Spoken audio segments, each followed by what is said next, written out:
Welcome to Happily Ever Aftermath, the podcast that explores the movies that influenced how we view love and romantic relationships.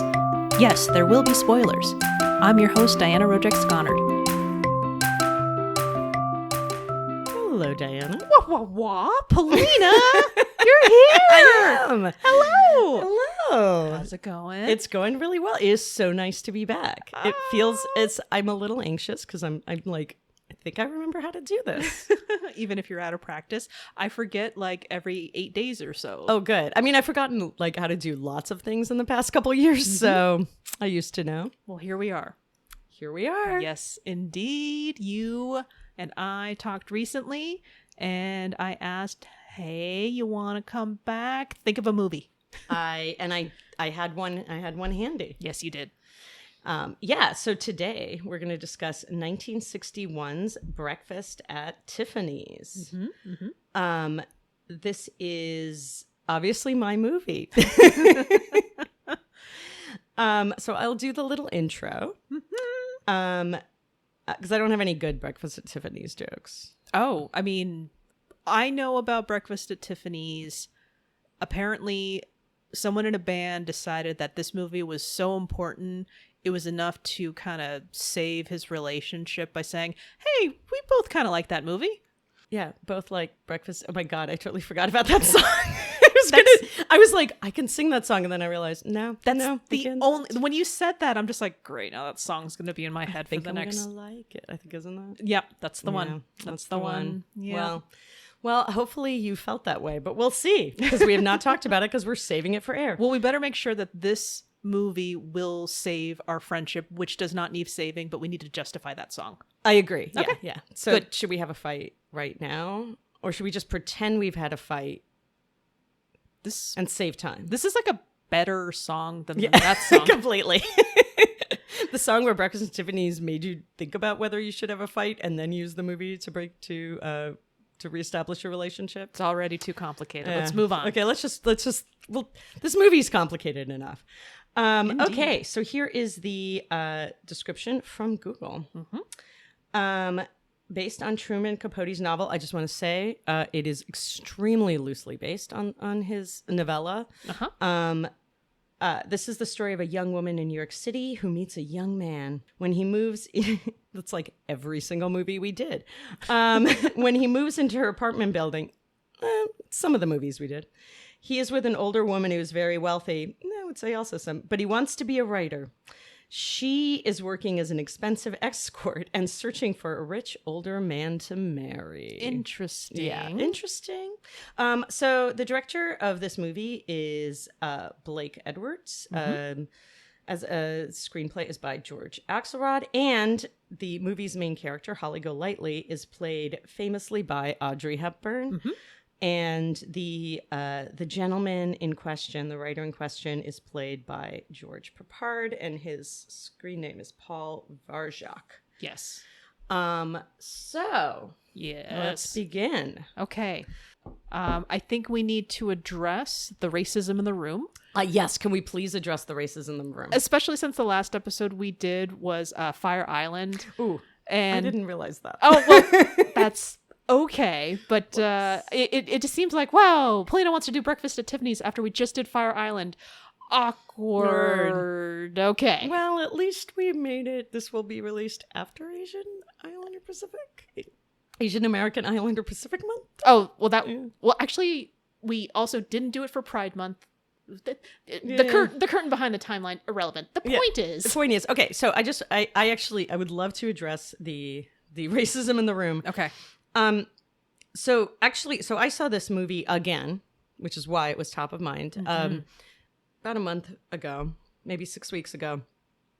And after not seeing it for years and years and years, and I saw it with my husband, and afterwards, it was in Los Angeles, and then we were driving back from Los Angeles. So we had lots of time to kill, and we started looking up contemporaneous reviews of this movie. Okay. Because we were so taken aback by it, because both of us, this was like, this is kind of a classic for us, like independently of each other, not like in our relationship. It's very easy to understand how you saw this movie at a younger age. When I watched this, I'm like, this has so many Polina notes to it. No, I know. That's why I had to like. And when I say notes, I mean like both musically and like in a scent manner as well. I'm just like, and then in some inappropriate reasons in which for some reason like that was the thing in the 80s and 90s. Well, see, that just goes back to just the regular Polina. You got some splaining to do. Yeah, but so hello, Revenge of the Nerds. Hello, 16 Candles. It's not. I mean, all of us like I don't know. Yeah, when do we think it was appropriate? But this was really interesting. So we started looking up reviews of this movie that were contemporaneous. Yeah. And like either they were like weird choice or like a completely inappropriate in 1961. I think Variety was the most.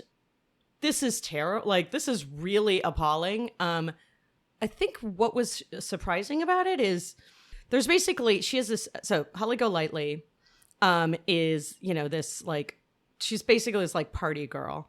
And she's charming, lovable, and just, I don't know, kooky. And she always forgets her key. And she has this upstairs neighbor. She lives in a brownstone on the Upper East Side. And she has this neighbor that she's always ringing his bell to try to get into the building.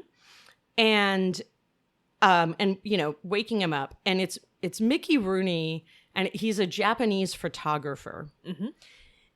And it's every time he appears, it's like two different movies.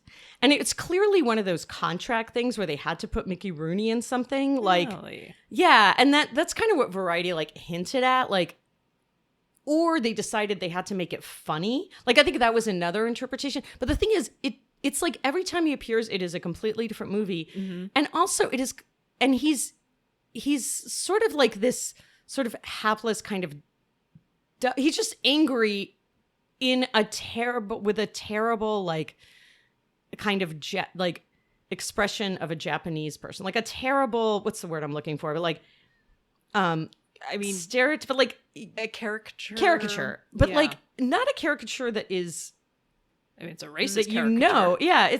And the thing is, they could make him the thing is, he's an artist. He's like an interesting character, but it's always like, suddenly it's just Mickey Rooney, hitting his head, being all slapstick and like angry at everything that she does. And then, with this like teeth situation, which like, I mean, nobody has this problem. Like, it's just, and so it makes sense that it really sticks out because, and it's actually like, as I said, a criticism of the movie, even if they weren't like, it's racist, they were like, I don't understand, because the rest of it actually is quite lyrical. Like the pace of it is is really good. It's really it's a well-done movie until you have these little moments, and there are more of them than I remembered, and that my husband also remembered. I was crossing my fingers. I'm just like, please let it be one of those things where he's not like the co-star of this movie, and it's like every single. No. I mean, it's there. Yeah. He moves certain things along plot-wise in the middle of the movie, but beyond that, I'm just like, okay, well, it's not a lot, but it's still not great. And then he really kind of stops moving things along plot-wise. Like, that's the other thing. Like, yeah, I remember it being like once, like when I rewatched, and then when I rewatched it for the podcast, I was like, okay, there aren't as many of these as it felt like they were endless. Sure. But yeah, that is actually like, and actually my husband this morning was like, I wonder if anyone's ever made a cut where they just take this out. I am really curious how much which he's usually very against, but he's like, I think this would actually help this movie. How has this movie ever been remade? I don't think so, because like some people are just like, oh, don't remake movies, and sometimes you need to remake a movie, and sometimes I feel like you can't remake this movie. I feel like it's in such a time, and then also it's the sort of Audrey Hepburn thing is so iconic. I'm curious with new technology how one could, not necessarily edit it, but somehow improve what's happening there. I feel like that because it really is like, it doesn't. Even if it wasn't, let's say it wasn't racist, Okay. Like, let's say that. pretend that it was just a bumbling character, whatever. It Okay. didn't have like this racist component. Okay. It would still be bad and awkward because it just like sticks out. It doesn't. It's like this weird comedic moment in a movie that doesn't need it because it's. But then I also wonder because this movie is a lot darker than when, now rewatching as an adult, it's a lot darker than I felt it was when I was younger. So maybe, but I also feel like they could have easily capitalized upon this character and made it funny because he's an artist. There's a lot there. It's like, it feels like they hint at a really rich character and then they basically strip that away, which makes it even more offensive. Mm-hmm. And I think that's probably why it was so why people at the time even were like, well, that's kind of racist. Apropos of just what I happened to have been watching this morning. Yeah, I was watching kind of a super compilation of clips of Brooklyn Nine-Nine and the captain's character, Captain Holt, and the fact that 1, he's black, 2, he's gay, but so much of the humor that's going on there is related to the fact that he's just like this, and he's uptight. He's uptight, yeah. Yeah. And I'm just thinking like, hey, 2 things that if this were like in the 1960s, they could run with in a way that we're just discussing right now. But instead, this particular, it just popped in my head right now. Like, yes, there are opportunities, but I'm sad that it didn't occur to them to do that because it's just like, hey, we got Mickey Rooney. Was he a comedy guy? Yeah. Okay. Well, I think, and I kind of did always actually want to like explore this further, but hadn't gotten around to it. But I do think like, I do agree with you. And actually it like, I seriously thought about not doing the movie. Sure. Because of that. I was like, I don't want to put her through that. But then I'm like, you know what? It's not, if it was a main character, I think I would be like, but I'm like, there are a few things, and I warned you that there's something problematic. But, you didn't have to warn me. This is in the you zeitgeist before. Knew, yeah. And we won't belabor the point further. And I'm actually happy that we, talked about it. But also it's just like, yes, but you can't deny the fact that this is something that you watched. This is a movie where so much spoke to you. Yeah. So here we are. And I got to, and I think I much like the audiences in the early 60s also were like, I'll just ignore this part. Like it comes up, it's very short. It's sad, but yeah. So I'm just happy that you're just like, didn't you think that was hilarious? And then we wouldn't have this episode. I'm glad that's not. Oh God. That's the other thing. It's not funny. Like even like I was talking, my husband also watched this movie several times when he was younger, and we're both like, okay, but it's not only offensive. It's also, I just want to say, it is not funny, and in those contemporaneous reviews, also no one was like, here's a hysterical character. Sure. I mean, not like I went to the New York Times. I think I went to Variety. I think I read like 3 or 4 because I was in a car and nothing else to do. So yeah, exactly. Okay. That's when I do my research. Exactly. Mm-hmm. Tell me about Polina watching this and how you absorbed so much to where here we are in 2022 and Diana's just like, that feels like Polina. Yeah. So I think like I will say that a lot of this is as if you're a new listener, when I was on the pod, like one of the things is that Diana and I are like we're 10 years apart, so like almost exactly, and so it's interesting what like is in every sort of is considered kind of like the cool movie, kind of cult movie that you're supposed to have seen. Okay, and this comes up a lot, and I feel like for Breakfast at Tiffany's was that movie. And I think for a lot of sort of girls my age, and I think still, like this is still true, that when people think, Audrey Hepburn was so chic, she was so glamorous, and I've seen a lot. In fact, we did My Fair Lady, which is another Audrey Hepburn movie. I've seen a lot of Audrey Hepburn movies. I love Audrey Hepburn, but this is what they think of. They think of that iconic first scene where she's wearing these pearls. Mm-hmm. She's wearing this black dress, long, very fitted, beautiful black dress. And then her hair in this like not quite a beehive, but just this perfect updo. and these giant glasses, the glasses. like giant cat's eye glasses, which I actually own. Like I've had so many pairs of those glasses. I lose glasses a lot. I own a pair right now. Not those exact ones, of course, but copies. And like at dawn outside of Tiffany's, holding a New York cup of coffee, takeout coffee, and a Danish from a like. That's what we think of. And I think that I don't even remember the first time I saw this movie. Mm-hmm. It's so, I know I've seen it with my parents. Okay. Actually, we were just talking at lunch before taping. I was talking about having the flu when I was in Las Vegas, and there was a bathtub. I basically spent a lot of time in my room, and there was a TV in the bathtub, and this movie came on, and I was like sitting. I was so excited. I was like, oh my God, this is perfect.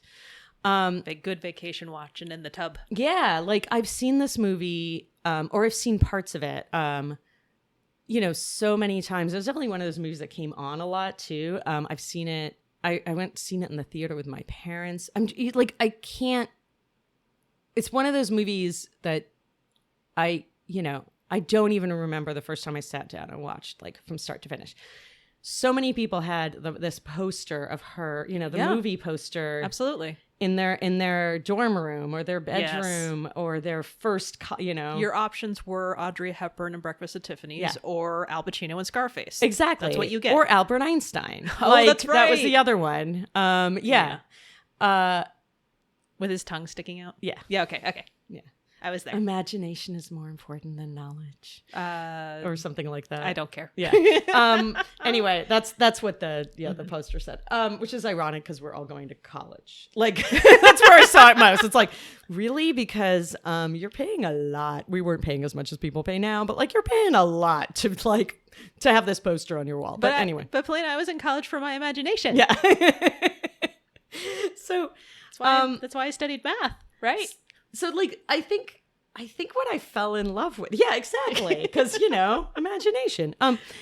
I studied history, there was no knowledge sharing there. I mean, let's not get started about how much history was all in your imagination. Well, I mean, to be fair, yes. All in the imagination of the winners. Yes, exactly. Actually, that is more accurate. Damn it. I should have had that poster. But instead, I think I had this one. I think, as you said, it has Polina all over it. And I think one of the reasons is that it is a New York movie. I was about to say, New York is its own character. It's its own, totally. And like this, it's like, these people try to have a glamorous, artistic lifestyle in New York City. Mm-hmm.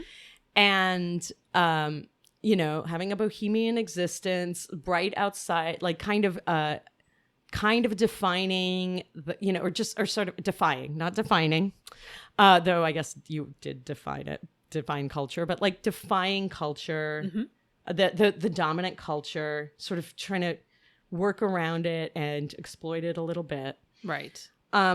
Audrey Hepburn is, I'm super curious. Like, I really want to know how you found it.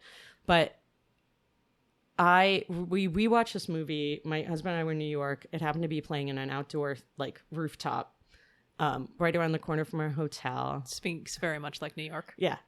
And it was ironic being, like, downtown LA watching this very New York movie. But speaking of A Tale of Two Cities. And we're really just struck by it. Like, hadn't seen it. It felt so different. Mm-hmm. Seeing it again. And it wasn't just me. It was like both of us were so struck by how intensely like emotional and sad. Whereas I think before it just felt like a madcap caper. And it was much like Pretty in Pink was, I mean, there was the sad, there's the sad song, but for me, like I needed a little sadness with my Mad Cape, that's the other reason I think it probably has me written all over it. I always have to have something sad in my, my love stories. A hint of sadness. Like, was the sadness like the fact that she was so fixated on finding the rich husband? Was the sadness the death of her brother? I think it was the sadness here. And I think I kind of put them all into like this kind of, I guess I took them all into melancholy. Okay. Instead of actual sadness. Okay. And rewatching it, I was like, oh, this is like both of them, especially her, is actual sadness. Mm-hmm. And I think I think so much of when I was a teenager, I wanted to watch it. I mean, it's still to this day, like honestly, I just watched it this morning and I'm like, I could just watch this, like Audrey Hepburn doing stuff on a loop.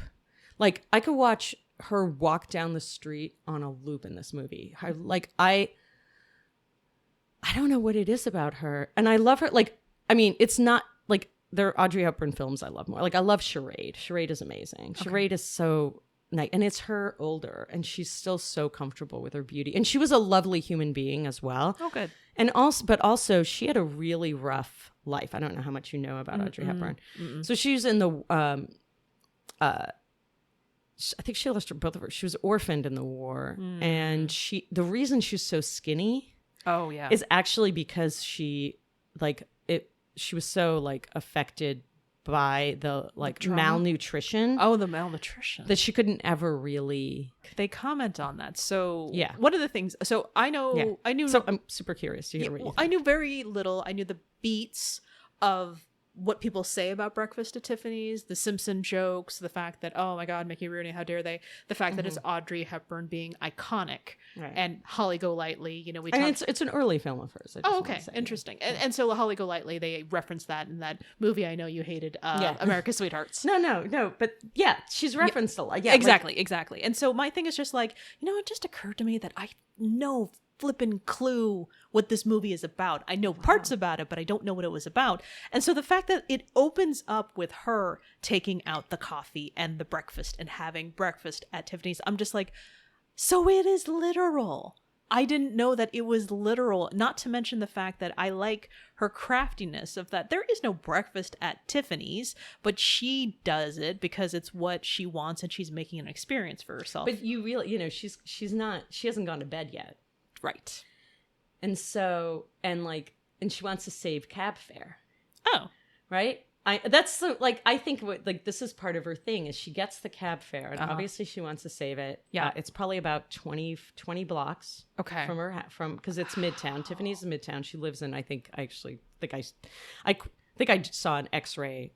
It looks like the Upper East Side, but I think she lives in like the 70s. Okay. Early 70s. So it's like, it's probably like a 20-minute walk or something from her house. Okay.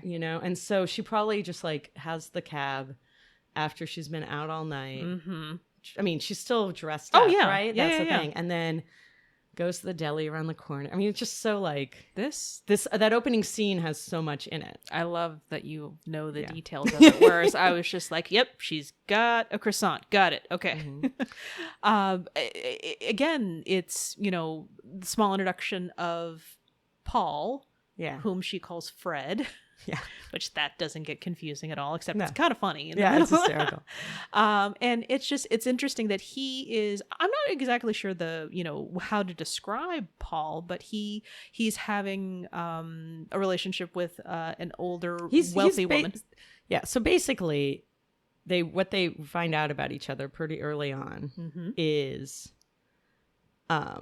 that they both basically are some sort of escort. Like we are never really quite sure exactly how, like what, and I think on purpose, probably some of this is propriety, but I think we're never quite, but we're also, this is rated G, it's by also the way. Charming. It's like, it's like, we don't want to know that but basically she meets him where he knocks on her door for kind of the same thing that she does to the Mickey Rooney character of like, you know, waking her. But she wakes up. This is the kind of detail that like is the best part. Okay, she wakes up in her bed, and she's wearing this silk, like teal silk eye mask with like glitter, you know, like eyelashes and eyes kind of on them, and then these amazing earplugs that have little tassels on them, like little silk, like jeweled tassels. And when she hears it, she finds a man's tuxedo shirt to put over her, and she has not taken down her like her updo, which is like giant. It's like basically like 3/4 of the length of her head. And so he kind of starts with she does him a favor, like she does the phone, she kind of explains her life, and they both sort of, and then she ends up having to escape her apartment because this man is in there drunk and getting like too aggressive. Very much so. Like, and, from the outside though, he's just like, hey, you disappeared. And right. And she just like she ran into the bathroom and hopes he went away, and realizing she might not. So she goes out to the fire escape and goes to his apartment thinking maybe I'll just like, you know, he owes me and like a favor. Like, he lives in my apartment. He lives in my building. And she sees him. She already has met this woman. She sees like this rich older woman who's a decorator. He refers to her as a decorator, who has decorated his apartment. That it turns out he's a kept man. Yes, and he's a writer. Right, and he's written one book. Yes, and it's been 10 years. Has it been 10? Yeah, I think it's been around 10. It's been a chunk of time. It's been a chunk of time. Yeah, and it's promising, but he hasn't. I mean, that's how it's reviewed. Yeah, exactly. But he hasn't written the second one. Yeah, and when she looks at his typewriter ribbon, she's like, this type, there's no ribbon in here. Yeah. And they sort of strike this friendship. And I think a lot of it is they both realize this about each other. And for both of them, obviously, for her, she's trying to save enough money for her brother. Yeah. When he gets out of the army, so she can take care of him. Because he's they kind of describe him as, I don't know. She describes him as, like, he clearly needs help. Extra, but he's in the army, right? So like, what's going on there? Anyway, it doesn't matter. It's hard to tell. I mean, there's a lot of stuff that comes up that is just like a little awkward because her husband, appears, and I'm just like, did not anticipate that happening. Yeah, and it's a shock. And then you realize that he took her and her brother in when she was 14. But then the wedding got annulled. Yes. And I'm like, okay, so did it get annulled? Is this a way of like, did it get annulled because you can't annul you annul a marriage because nothing happens in the marriage. My thought was because he's very fatherly toward her more than he is. And that was creepy. Yeah. And also it's just like, why would she want to run away? All of my daughters are taking care of the house. And I'm just like, what are you doing in this thing? And the other part of it that was really weird. But she was homeless at the time. She's living with her father. And it's clear that her, like said, she was right. Like her husband says he is right to run away. She was right to run away from them. So obviously like it horrific. Right. Her, I guess, agent had explained like, yeah, she's this girl and she wanted to do this thing. I don't think he's an agent. He's the lawyer for, he's the guy who paid. So at some point she gets paid to go to Sing Sing. Right. But is he also the same person that was at the party with her? And Paul keeps talking to him about, he's, okay. And then he's the guy in LA. Yeah. And no, I think so but she wants him to be Paul's agent. Yes. Like she's trying to set him up with Paul, but I don't think he actually okay. I think he's more like he's looking out for her. Yeah. He's like being protective. Right. But I think he is, I could be wrong, but I think he's also the lawyer that set up this whole Sing Sing thing. Different lawyer. Oh, okay. Different lawyer. Sorry. That I remember because you see him, she's just like, when she's brought in. Oh, that's true. You're right. I'm sorry. No. Well, my thing about that is that he described her as whole, like, she's she's, not really describing what she is, but, trying to, talk this whole thing. Oh, that's true, because he's the one who's like, I did the accent. He fixed her accent and all this. Yeah, exactly. And then, you get to hear more about her life as it is. And then she said, I want to go to New York. And then so she went to New York. So she's going to do what she's going to do. And it's fascinating. Yeah, after her brother goes it goes into the army. Right. And all of that is it's just fascinating that she, created this life that she did. All I can think of is just like, what is she doing? What is she trying to accomplish? You find out, she needs to get money, and then going for the rich husband, which is also interesting. Yeah, because she finds out that her beloved brother is getting out of, basically her whole thing is like, I'm saving money. Yep. So that I can, take care of both of them. I can take care of, like he's going to need help. Right. And so, and then she finds out that from her husband who comes to see her in New York, tries to find her, that he's going to be out in 4 months. Yep. Yep. And she's like, oh my God, I don't have enough money to do this. So then she's like, I need to find an actual rich husband. Yeah.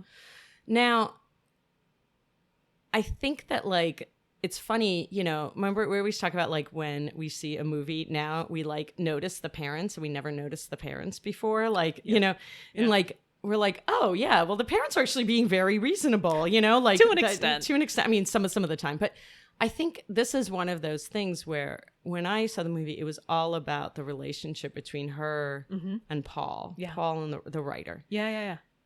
All that other stuff just seemed glamorous, and all of the stuff that made it seem a little like edgy and sad just felt like, well, that's what she has to do, and it felt a little like it gave some grit to her glamour. Do you know what I mean? Right. Whereas when you see it, it's like quite sad. And so at some point she talks about $50 for the powder room. She's got this.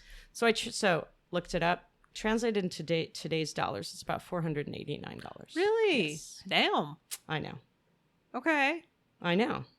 That kind of changed things for me in a weird way. Though, I mean, $50 is a lot. I was about to say, I'll take $50. Right? But like $50 is like... $50 now does not get you much. Yeah. And it's like, you're like, okay, that's just somebody kind of showing off. Sorry, $50 in New York now is not much, is what I was getting at. Yeah, but just like, it's, I'll still take $50. It's like somebody showing off. Yeah. It's, yeah. $400 is like, you're like, oh, I see why they feel like they are owed something. And that's the other thing. You never quite, because you never see her, like, you never see her really, like, actually engage in, you don't even see evidence of it, right? You never see anyone in her house. You always see her coming back from a party. It's coming out of, like, so that one guy who was after her at the beginning, he's just like, I took all your friends out, I paid for all of this, I paid for all of that, $50 for the powder room, and then you're gone. And I'm just like, yeah, I still maintain. So she doesn't have regular customers. It's like clear that she kind of like is this sort of this kind of in a weird way a grift, whereas Paul is literally kept. Like, yes. The apartment is paid for by this rich society woman who has a husband. She clearly is a decorator. She's decorated that house, and it is insane. It is like, and also for a man, like, I mean, you can decorate your apartment however you want, but it was like, it's this Rococo nightmare, but it's a tiny, like, small kind of utility one bedroom. And I was fixated on the bejeweled rotary phone. Oh my God, the bejeweled rotary phone. And then, God, there was something else. There's like these crazy sort of gilded Rococo sculptures. Statues. Yeah. Even his like pajamas are these like brocade light blue. Like, it's just, and it's clear he doesn't like it. Yeah. And what makes it, and the typewriter is a very, very nice, expensive typewriter too. It's and so it makes it even more interesting. And at one point she sees, in the first scene, Holly sees. They never actually tell you the name of the woman. She's called 2E. Yeah. And it's played by the fabulous Patricia Neal, who's amazing in this. She literally like leaves him cash. Yes. And that's what Holly sees. Yes. So she's able to go like, oh, okay, so he's like me. Right. And that's like a big, part of their bond is, and he's able to be like. I'd also like to point out, you notice that he's like me, as I just said, though. You notice she's still scraping, even though they're going to same thing, whereas he has a fully decorated house. He just got back from Rome. Right. And with $300 on the thing, and clothes everywhere. Oh yeah, at one point when him and E2E are breaking up, like it opens a closet and it's just like rows. Whereas she's actually wearing the same 2 black dresses during the entire thing. Right. With a few like casual Accessory. outfits, but she just like changes her accessories. Right. I mean, which is how she would do it. Well, one, she was in the tuxedo suit or tuxedo thing, and the other one was like obviously left a from sheet some party and a sheet. Yeah. In a different scene until she gets back into the dress. Yeah. So it's still like a thing. But it looks like, I didn't notice those. I just noticed that everything was really glamorous. Sure. And she has these fabulous parties, which then even if sometimes like watch it now, I'm like, oh, that party sounds awful. But like, it just looks like everyone's just having a really good time and playing music and getting, and just being ridiculous. Having a good time and just meeting people. Yeah. But how did you, you heard about this movie, but had you before you saw it, what did you think about it? I know you touched on that a little bit, but... Well, first real time watching it, or even seeing any scenes from it, last night.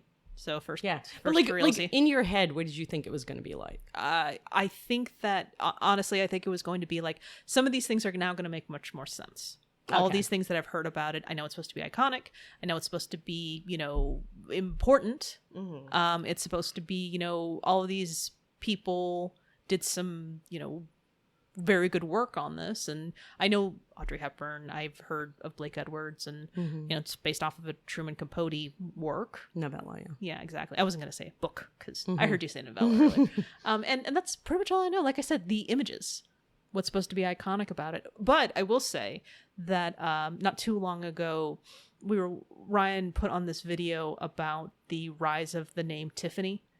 Oh, interesting. And there's actually some sort of like documentation that says there was a rise of it, not when the movie came out, but when a bunch of people came of age watching that movie and then started naming their daughters Tiffany. That's hysterical. I mean, that makes sense. Right. And I'm just like, this is interesting. And he was just nice enough to find a video that was like, honey, find something less than 15 minutes. I'm tired. Yeah. So what was it like watching? Like, it was interesting. Like, I was bracing myself for the awkward that we already talked about, and then I was just really curious because so many people speak to this, and I was mildly concerned that it was going to be like, is this going to be one of those things where it's just like, I don't get the hype? And as I was watching it, I was very taken in by what the movie was offering, not necessarily the characters, because the whole time I'm just like, she's young and flighty, and I get that could be very fun to watch at a young impressionable age, but for me, I'm just like, get your shit together. And then I heard more and more about her backstory. I'm just like, I guess that's not too fair. And then it was also 1961. It's not like she could become like, I know. It's not like, okay, well, let's just focus on chemistry, and she's obviously like, she's not like she's going to go to college, right? Like there's all these things time are to not roll up happen. My sleeves and become a debutante. No, that's not. It's not exactly how it works. So it was really interesting to watch these two characters connect, especially with the introduction of her former husband. And the other thing that really stuck with me was the fact that the guy downstairs who was just like, you disappeared, you owe me, and then when Doc comes in, he's just like, you're mine. And when Paul is in love with her, he's like, but you're mine. And I'm just like, can we please stop treating her like a toy? Yeah, and she addresses that's the other thing. She's like, look, it's clear, and she has this whole thing where she's like, I have not found my place. Yeah. And she kind of says that in the beginning. And because like her apartment is barely decorated. Right. And in fact, I don't know if you noticed this, but did you? And I didn't notice until I just rewatched it this morning that even her couch is just like sawed off bathtub. No, I didn't notice that. Yeah. Like why rewatch it? It's like she just takes like the front. You can even see the tap of a bathtub, which now I'm obsessed with. Like, how did it get in there? Like, was it her actual bathtub? And then she just moved it? Was it like, I bet you anything it was like a party, some party that she had. And like, somebody was like, I have a chainsaw. Oh, right, because when he goes into the bathroom to go back upstairs, Paul runs out. He sees people making out, and he just walks right through. He doesn't step over, I don't think. That it probably was her bathtub because she probably just like. But then where does she? Maybe it has no a separate. And you know what? Honkin' clue. Yeah, I know. I needed not. Another of those things they gloss over. Gloss over. Maybe that's also part of the brilliance of that. It's just that it's there. I've watched this movie so many times. I only noticed it this morning. Amazing. And then I was like, "Am I right?" But then I happened to see I was trying to figure out who somebody was, and I like pressed it, and it was in the X-ray thing on Amazon. Yep. Well, yeah, and the other part of that is that the guy who plays Doc, I'm just like, but Ebsen, is that the guy from the Beverly Hills? It's so the guy from the Beverly Hills. And according, then that's actually where he was discovered. Wow. Okay. And that's how the other thing is. Doc is much kinder of a character than I remember, because he actually he doesn't really he doesn't fight it. He doesn't really fight it. But he clearly really genuinely cares for this person. Like he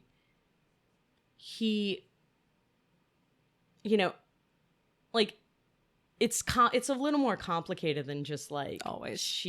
And then he accepts it pretty quickly. And he also is just like, oh, just so you know, your brother died. So it's like there's so much that he could be so bitter about. Yeah, but it's not. And he's like your family. Like it's still like awkward. We're still like we grieve with you, kind of like when he sends. So so at some point we find out that her brother ends up dying, and that's another thing. But like the thing is, I think what also I think is interesting, like, and probably I got into, is that she really resists being owned. Yes. Like, and at a younger age, it could be so easy for people to interpret, just like, yeah, but then you'll be taken care of if this, that, and the other. Yeah. And it seems kind of dumb, but ultimately that is the right thing to do, you know, and I think, and I think I was more, and I love like the idea. And the thing is, when they finally get together, they are kind of equals, right? Like they're both don't know what to do next. None of they're financially strapped. Yeah. Yeah. They own a cat. But didn't name it. But they still haven't named. By the way, that cat is named Orange. Hold on. You wrote it down, but didn't write it down? I wrote it down. The cat is named Orangey. The cat has actually won multiple awards. This is the real life cat. This cat won, several awards for being a cat in movies. Aww. And has also been called the meanest cat in the world. Aww. Yeah, that's Orangey. Orangey the cat. Orangey. Yeah, I don't know. That's what I had to know. I had to know. Let me ask you about Paul and Holly as a couple. Because they go through a very nice romantic arc together. First, it's just like, but this is what we're doing, and he has his business and she has her business, and then they spend time together and they are friends, and then they move their way into just like where they have a day together as, friends, and then it turns. So you've described so much about the character and what she's doing and where she lives, but what about them? Did it even process with you? Yeah, to me also, do you mean like my young self and my adult self? I'd like to hear from both of them. So my young self, I think, was like, George Parr is very handsome. Agreed.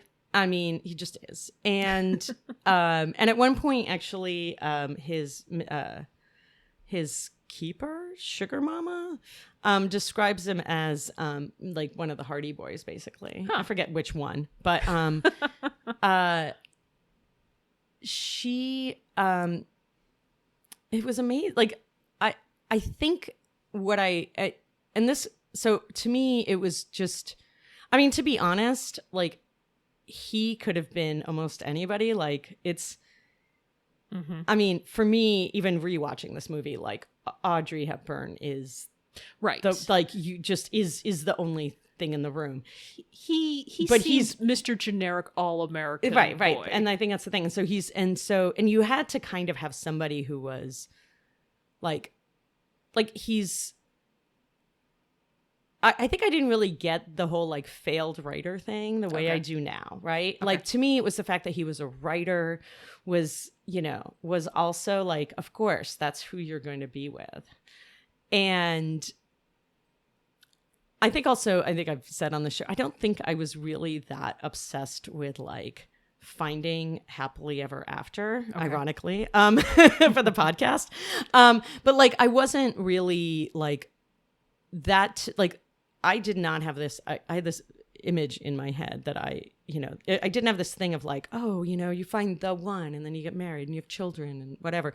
I think I had this like very, romantic bohemian fantasy of like, I would, there'd be like, I would be like multiple long range love affairs, like, but, and so I think that was that it like, their, you know what I mean? Like, so with that, like their compatibility seems perfect, like in a way. Right. And it was also that like kind of love conquers, the reality of life, like the money kind of problems, like they're both financially strapped. Well, he pulled up his sleeves. But he started writing. He started writing. And then he got the same $50. And he's being published in the New Yorker. Mm-hmm. Like, at the end of the book, they haven't seen each other for several months, and he's actually been writing short stories, and he's actually published. So it's like, so that was great. I was like, perfect. I did love the fact that they were equal. Like, I think then and really now, the thing is, they are the only two people that they can be honest with. Yes. In their lives. Like everybody else is sort of, actually you don't meet anybody on his side. No. Like the only person of his that you ever meet is the sugar mama. Right. You don't ever meet his friends. No. The only really like place he goes to that he clearly he knows that strip club that he takes her to. Yes. Which is like it's more like a burlesque club, to be honest. But like, right. And for all we know, they stumbled into it because it was after she basically said goodbye to Doc at the Greyhound station. She goes, "Get me very drunk." Right. And I was going to say like, and for all we know, because, he's been in this kept relationship for this time. He was in Rome for a little while. Right. He probably didn't have any relationships because he's just like, well, it's not like I can make friends with her people. Right. Because this isn't... I'm not part of her world either. I'm not allowed to be... Right. I don't exist. I'm supposed to not exist. And you don't really see Holly having any real friends. No. Like you see at parties, it's like the people who sort of either are helping her, like support, kind of like helping her figure this stuff out, or are giving her money, or in this... kind of like they say at parties, it's like, well, who knows who's going to show up, right? Yeah. Oh, yeah. And so everybody else is sort of a means to an end in a way. It looks like it, yeah. Or are just secondary characters. Right. Whereas they're lonely. Yep. And it's like they each kind of know each other's secret. Mm-hmm.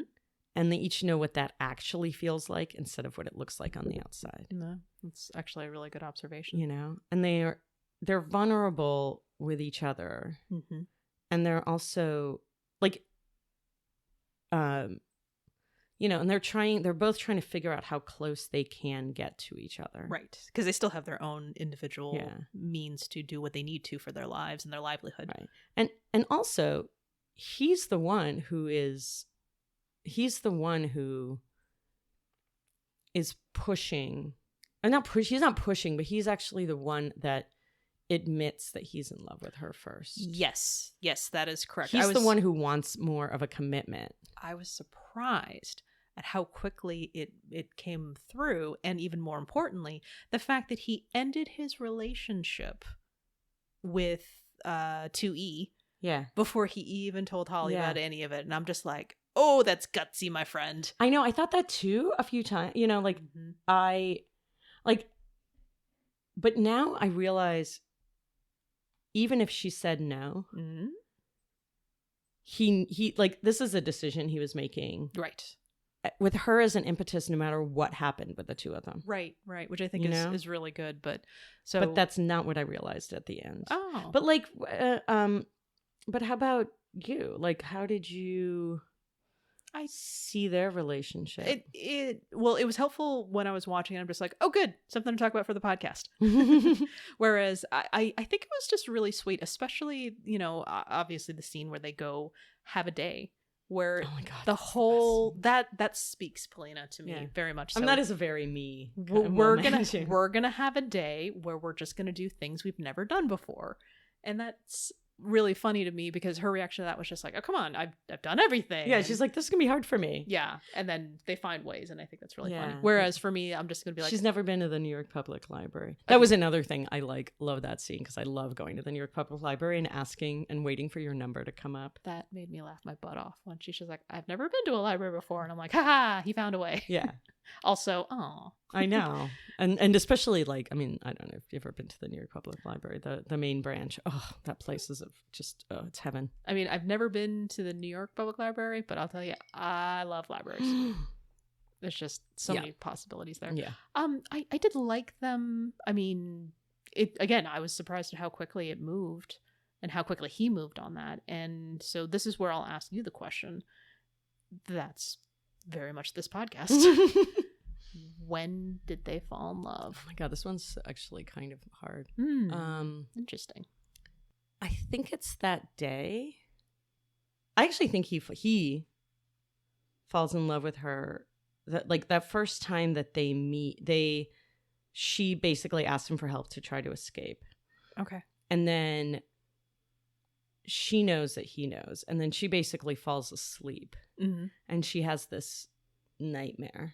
Oh yeah, where she is talking about her brother, and I think that's it for him. Okay, but I don't think he realizes it. Oh, okay. Or he's like, it doesn't matter, or I don't know how much I'm in love. I actually think for her, I think it is that day.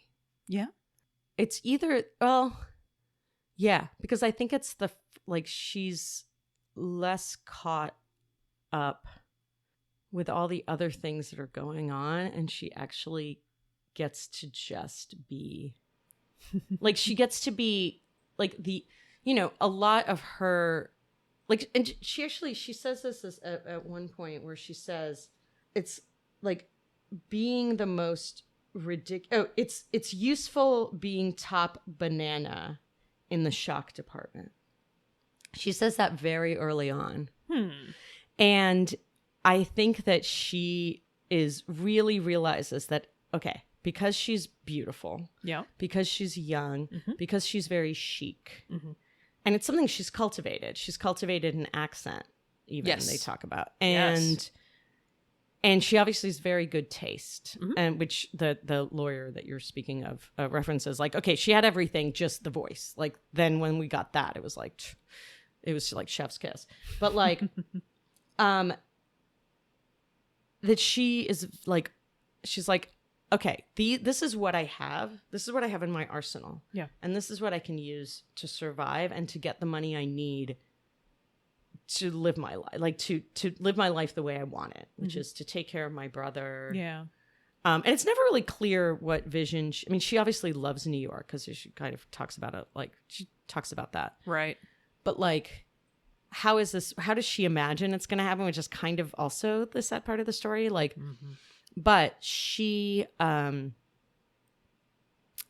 think it's the first time she basically gets to be that kind, gets that creativity and playfulness. Right. And which is, and kind of getting one up on people, but it's she gets to be kind of do this for her, be herself. And he just enjoys her, not her for something. He doesn't have a painted image of her.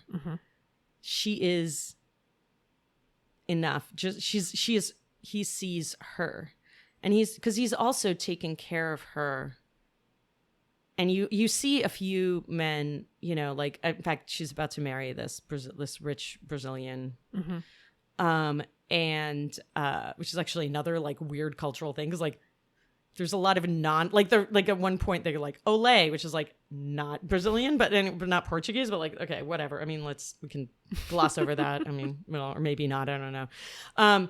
But I think that you know, at one point she gets like when she finds out the brother dies, she like loses it, and the guy clearly just doesn't want to deal. Yeah. He has no idea what's happening. And he doesn't really want to like consult, even though he immediately outsourced it. He tries really hard. And he like Paul wouldn't really play. Like Paul's like, I'm going to put her to bed. I'm going to make sure she's okay. And this guy isn't terrible. And he's like, oh, she got this letter. He's obviously like, she found out about her brother. And he goes, were they close? Which is like, by the way, I don't know. I mean, nobody needs to hear this, but if you're that one person, whenever somebody talks about somebody dying, do not ever ask if they are close. That is the most gauche question you can possibly ask. But it's clear because it's like how he's trying to gauge how much of an asshole do I have to be to leave. He wants the answer to be, not very. Well, you saw first of all, I thought he was just being an idiot. Like, were they close? I'm like, you saw her tearing apart. She flies into an emotional rage. Yes. And then collapses sobbing. And what is he gonna sorry, I'm just like, I don't know, they weren't very close. And I'm like, oh, so she's just like this in general, you say. Right. And that was the other thing. I think she's like, because he says, oh, carrying on. Like he calls it carrying on. Mm-hmm. And then Paul like puts her in bed and then is like, good luck, buddy. You're marrying this woman. You're right. Yeah. I just that was not good. So I think that's when she falls in love with him, because it's like when he puts her to bed. No, I think when they have the whole day together. Got it. Yeah. I mean, it totally stands to reason. I was actually leaning on what the movie felt like it was trying to tell us. Yeah, specifically. what was yours? For me, it was they have the whole day together. But I think specifically when she tells him, you know, oh, you've never stolen from a five and dime before. Oh God, that scene is so great. It's interestingly choreographed. But when they put on the mask and then they run away, they walk out slowly. But then when they start to run, I think it's when he grabs her hand and they start to run. Oh. I think that's what it is for him, having the whole day together and having that particular moment together is what really felt like that. Because you see them, you know, embrace back at the apartment afterwards, and right, they have this moment where in it where it almost looks like it surprises both of them. Yeah. So that's what I think for him. And then he also says, you know, I love you, and he makes a gesture early on. I think for her, she has feelings, but she's fighting them as much as because it's inconvenient. Like absolutely, she's got plans. Yeah, they're not good plans, but but they're plans that will get her to where she's. But she doesn't see any other way. Exactly. And then so when they have their big confrontation after she's brought out of the, you know, police jail basically, they have their fight, and I think what happens is for her, he tells her that, you know, he's had this ring for her that was engraved at Tiffany's on that day. Yeah, which was found in a Cracker Jack box. Yes. And I again, I love that story. I love that detail. I love that once again, the breakfast in front of Tiffany's, this is that, you know, this is what I enjoy and this is how I make it even better for myself. The fact that she wants something from Tiffany's, I'm just like, well, how about this? And they're able to do it on the budget that they have. Speaks more to their craftiness. Well, and also just the way they even went in there, and instead of being like pretending, they're like, so there's this problem. Yes. Which is like just the like we have a budget. Yeah, at least watch that. And then at one point it was like a silver, he's like, well, and the guy instantly gets it. And he's like, the clerk, and he's like, oh, silver telephone dialer. Yeah. And it was like, for a second they're like, and then it's like, this feels wrong. And also she keeps losing small things. So that's a good point. So he gets, the funniest thing is the Cracker Jack.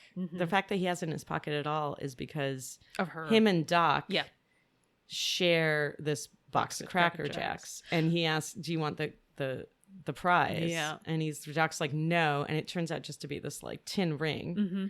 And she has that engraved. Yes. And what I think is even better is the fact that the guy who works at Tiffany's, he's listening it. He's not this horrible, like, Tiffany's thing. Basically what I always assumed that if I ever went into a Tiffany's, that I would be treated like freaking Julia Roberts in Pretty Woman when she's on Rodeo Drive. Yeah. Where it's just like, I'm sorry, miss, you don't belong here. And I'm just like, yeah, no, you're right. And I would just leave. But actually, I mean, that's the other, I think, charming thing about, like, that is the sort of fantasy in New York is like going there and, you can get these tastes of like, things that you fantasize about. You only have to, you can get a little like sliver. But honestly, I think whatever sliver I could get, I would rather get 8 more at Target. Right. I mean, I think, yeah, exactly. And like a lot of it to her, she's not obsessed with jewelry. I think that's what's really interesting about it. It's not like she's obsessed. In fact, she's like, well, it'd be tacky to wear diamonds before 40. But which I heard that line. I I'm know, like, cool. Which I've actually heard before this movie, but regardless, I think it's or like a lot of diamonds. But I think what was interesting is it's the place. Uh-huh. It's the safety of it. It's the like being surrounded by sort of riches and I wonder. So it's like a vault. Well, Ryan and I were talking about like, Rolex. Mm-hmm. And he had said to me, he's like, do you realize that Rolex is not like a luxury? I can't remember exactly what the conversation was, but it's just like Rolex is not even considered like a luxury brand. And I'm just like, oh honey, the fact that we know that Rolex exists probably leads me to believe that of course this is not what rich people wear. They wear something that I've never heard of, that they personally shop in, that has no name whatsoever, but at the same time they know the brand. It's like, that speakeasy that has no name, but you can get or in. Like the jeans you have to like the jeans, but like only those who know kind of thing. The Japanese denim. I have no fucking clue what you're talking about, which means it's probably rich and amazing or amazing. I don't know. The point is that they last forever, right? No, that would be my thing. I'm just like, but it lasts forever, right? Right. Yeah. That's the goal. But ultimately, it's like for me, Tiffany. I mean, in 1961, there really wasn't a Target where you're, yeah, and like everything, like those things weren't. Of course, I mean, yeah, that's like so. That's also like kind of interesting. Like the economy of it is different, but I'm wondering if Tiffany's was one of those things where no one had heard of it except for people who lived in the I think if you heard of it, but I don't think it was like it is now where there's like 1,000 of them and they sell like everything. Okay. Like I still think it was the affordable really, luxury. I think it was just like it wasn't like the Pottery Barn of jewelry. I don't know. I mean, I think there's just more. I mean, I think in general there's the whole thing about like that shifted, and I think it was around the 80s and the 70s. I think of the 80s really is like a lot of those luxury brands started doing things like making T-shirts and making things that were like still a very expensive object, but wasn't the same level of luxury. And like there is like, I don't know, like Tiffany's like, yeah, it feels a little like, it feels a little gauche, right? I mean, a little bit, but like, I don't think that's true. But just because there was like only one, there was only one Tiffany's, right? Right. There wasn't a Tiffany's at Court, Court of Madera Mall, or I don't know if there is one, but or like in Walnut Creek. Right. Right. Not that Walnut Creek is wonderful. But I'm saying like, it was that one place. It's still their flagship store. And it's, I mean. And they serve breakfast there now. And they do. You can get. But right, like I think it was, I so it, it's like a little different than having that like the people who are showing, because I think you're right. It's like you wouldn't, if it's true luxury, you don't show it off. You just know. I mean, I've heard versions of that before. Not to sound overly pretentious, but when Ryan and I got engaged, we actually had ours custom made. Ooh. And by custom made, I mean we were introduced to somebody who was actually the same person who did Ryan's parents' stuff. But the reason that we did, he was affordable. Yeah. He worked out of his like den, and it actually wasn't custom because he's just like, catalog and show this and how about this, and I'm just like, ooh, that one right there. And it was custom for us, but Lord knows he, right, the warehouse prices, but that's or whatever the fuck. Like she's not even like, it's it's the place, it's the quiet. Right, it's like, it's safe. She said nothing bad can ever happen to you here. She actually, like, even when she goes, it's not like she's like looking at every item. It's like, it's an idea more than it is that she, like, even like, she doesn't own a lot of things. There's not a lot of avarice there. She doesn't want nice things. No. You know, like, even her apartment has nothing really in it. Mm-hmm. She's not like a gold digger. No. She's trying to like save up enough money, and she kind of can't. Like, she keeps falling into this trap of she can't. And I think that's interesting what you said. That he is like, he's not really struggling with this. No. Yeah. No. Anyway. Okay, so you feel like both of them fell in love at that time. No. I actually think he fell in love with her on that day. But it took her longer. Of course, she's fighting it because she has her own plans. And when he gives her the ring finally, in the anger of like, I've been holding on to this for this long, takes it to her. She takes it out. She looks at it. She starts, really getting emotional. And I think she falls in love with him when she stops hesitating and puts it on her finger. It's like, she's not going to. Bam, she does. And that's when she turns right back and goes running for him. So I think it's there. Yeah, and it's when she's alone. That's also interesting, right? It's like she makes this choice. Yeah. I didn't think of it that way, yeah. It's, again, I think the movie was really directing me. Yeah, I think they wanted, because they know what they're doing. Yeah. Except for certain decisions. I mean, yes, we all strongly disagree. Damn. Yeah. Huh. Wow. So that's the movie. But wait, what happens next? What happens next? Isn't that what we used to do? That's correct, actually. This one's harder. I know. Because it's two people. I mean, he's kind of navigating himself. Like, I've never felt like, even like you said, when he was walking away from it, it's like he knew that he should walk away from it, and then he did, and she was like a catalyst, but he was going to do it anyways. And I'm just like, that's really good to hear that, because it felt a little bit like The Graduate, where it's just like, they're together now, and then there's just this look on their face, but there's nothing there, because it's like they did something really, really impulsive, and then that's the end of it. Spoiler for The Graduate. Sorry. But her option was terrible. I mean, first off, she's basically Are we talking about The Graduate or Breakfast at Tiffany's? No, Breakfast at Tiffany's. Like her choices are not. No. It's not like she doesn't like, have any choices anymore.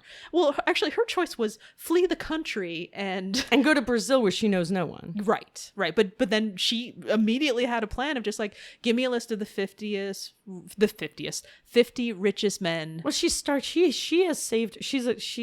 Like, there's a reason there's a cat. She has confidence in her. Historically, she's always been able to figure it out. Right. I was about to say, well, that's why there's a cat. She has always had a cat. I'm like, what? Really? No. Yeah, no, like, she's had 9 lives. No, cats do make things better. But to answer your question, she has to figure out what's going to happen with this whole trial and the indictment that she got sucked into. The answer is that because she went back, because she found the cat, that she kicked the cat out of the cab. And then in the rain. And I did. And like pouring rain. And all I could think of was just like, something happens to that cat. I don't care what happens. They will all die. That will be my aftermath of this. But no, she finds the cat. I would not do that to you. If there was a cat that died, I would not do that to you. Or if the cat's fate was uncertain. No. So she has the cat. She has the guy. She starts to cry in the rain. Romantic. If you're gonna cry, they embrace, and it was great because they start to embrace, and Ryan's just like, how's it going? And I'm just like, hang on, I got 30 seconds left, and the end. And I showed him. Answer is that, I mean, Paul has it right on. Cash out that ticket to Brazil, which that's some money right there. He makes sure that she is answering for what she has to do to not be implicated in what has happened. And I think she names the cat. Yes. I think that's the first thing they do. The cat. I think they do that on their way home. Did they do it together? Yes. Oh. I think. Sorry. No, you're right. I'm eating up here. No, this is fantastic. Do you have a name picked out for the cat? I do not. I don't either. I'm not allowed to name things. I'm terrible at it. Well, my first thing is just like, well, I don't care what I come up with a name. That would be me naming the cat. But then no, I love that, Polina. They name it together. I don't know. Oh, no. For the record, they're not going to name the cat Fred. They're not. No. Because I don't like that. No. And it seems like it would be right on the nose. God, now I'm going to think about this all the time. Don't worry about it. Okay, maybe this may be a good... Can you guys tweet at us what the cat name should be? Because it's probably really obvious. And or Tiffany. I mean, Tiffany would be the obvious one, I guess. But my God. That makes me sad. If they name the cat Breakfast. See, that would be awesome. Come here, little breckies. Also, like, kind of confusing. Like, you're in the kitchen, like, hey, honey, do you want breakfast? And the cat's like, That's when you just come up with code names. Yeah. Oh my goodness. Okay, yes. So they named the cat Brecky. Come here, little Brecky. And then in true naming an animal fashion, for instance, it's going to be, come here, little Brecky. And then it's going to be like, here, Recky. And then, come on, Wreck-It Ralph. And then you call the cat Ralph. And then you call it Puke. And then, and I'm like, why the hell do you call your cat Puke? Well, it's so basically their entire relationship is just about the cat. Like, what happens when the cat dies? Then she's going to toss out the entire bedroom and he's going to have to put her to bed. Mm-hmm. Oh my God. You've upset it. I have, actually. I just went dark again. No, Sorry. what's going to happen is that another cat will appear and then they will have, a succession of cats. Yeah, of course they will. They'll take them in. Well, they'll take them in because they're both strays. I'm trying to figure out, does she move in with him because she can't afford it? Or is he going to subsidize her because he knows that she likes to be there? I think that's going to happen for a little while. And then eventually... I mean, it is the 60s. I feel like that is not as like... That's not as big of a conversation. Okay. Right? Do you know what I mean? Like... A conversation in terms of... Of like that being a setup, right? Like, do you know what I mean? Like, I think right now, if... like a woman moved in with a man, there'd probably be like, well, how are you gonna like contribute to this? But I'm gonna give it the grace of, I see what you mean. It's the 60s. He doesn't assume she's gonna, get a job. Or well, maybe I think she will, but okay. Like I think that like there isn't. I don't think that's gonna be a big sort of like. This was still the like era of like two can live as cheaply as one, Right. When you read stuff of I was actually right? I was wondering if that's what you meant as well. Yeah. This is what I'm going to say because it's so hard to really pinpoint what actually happens. But I'm going to say that she's also going to spend more time in the library. Yes. She's going to flex that. Because she was pretty happy. I mean, she's smart. She's like picking up facts. She's incredibly smart. Yeah. She's going to flex that.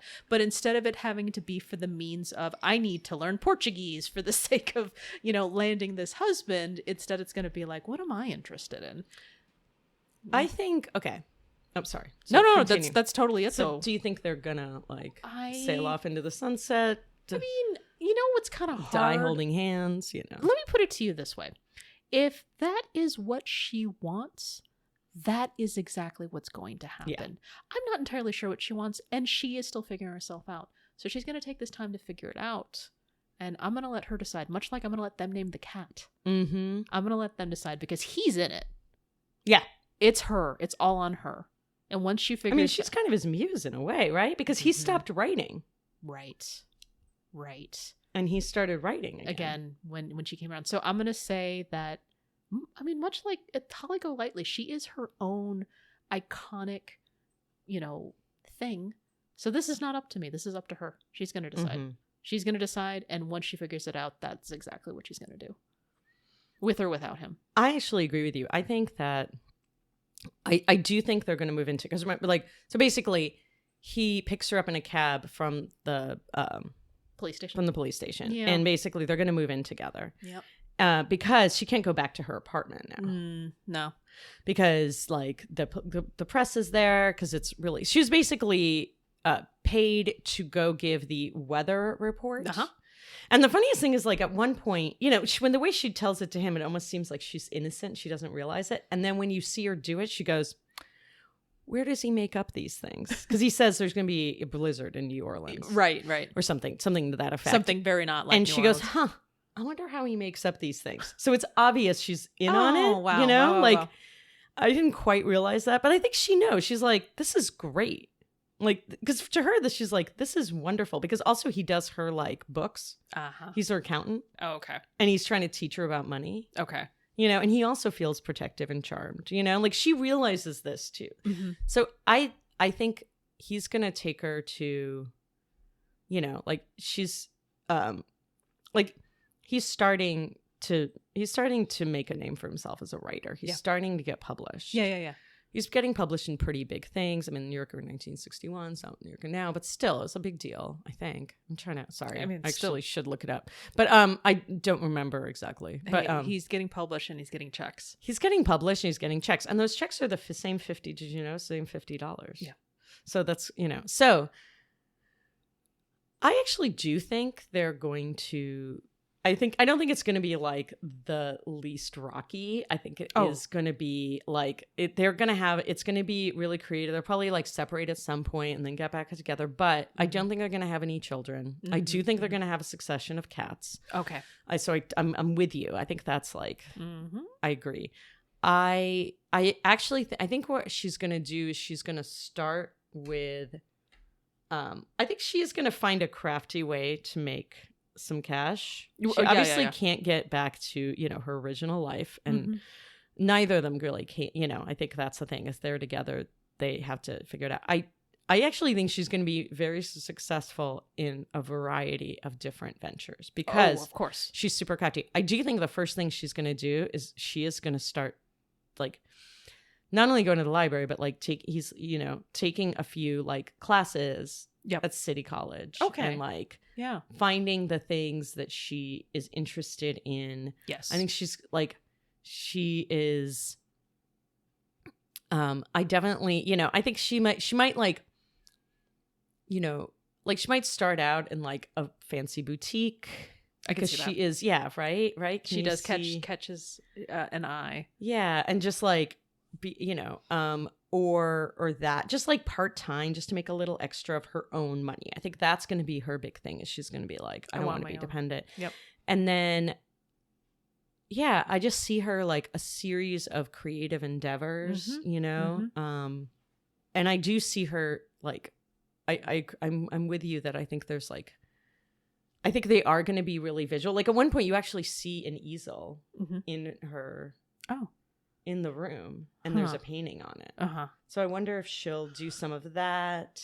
I often wonder if she existed now, how easily she could become an influencer on well, that's Instagram. the thing. I think now, it'd be no brainer. Yeah, like, exactly. I'm like, what is the 1960s version of being an influencer? I mean, I think she might, you know, be a model for a little bit. I think there'll be a salon, like there'll definitely be like a literary salon situation at some point.